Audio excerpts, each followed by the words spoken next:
wani matashi ne da manza Allah sallallahu alaihi wasallama ya ce ya fita takanas daga garinsu zuwa wani gari ba don komai ba don ya je ya kai wa wani aboki nashi ziyara.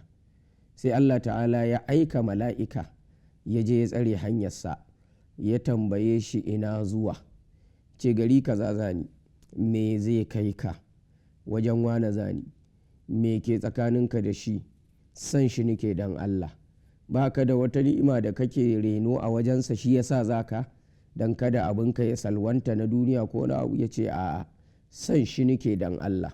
Sai Allah ta'ala ya sanya wannan mala'ika ya ce wa wannan matashi, to lallai Allah maɗaukakin sarki a habbaka kama a habbabta hufe, Allah ya so ka, Allah yana son ka kamar yadda ka so wancan mutumin don Allah. Allahu akbar. Aiki kaɗan kawai ka tashi ɗan uwa, wane ina son shi, mutumi ne na Allah, Allah ya haɗa mu, aikin Allah ya haɗa mu, bari in je in gaido shi. Ka je ka gaida shi kawai ka dawo.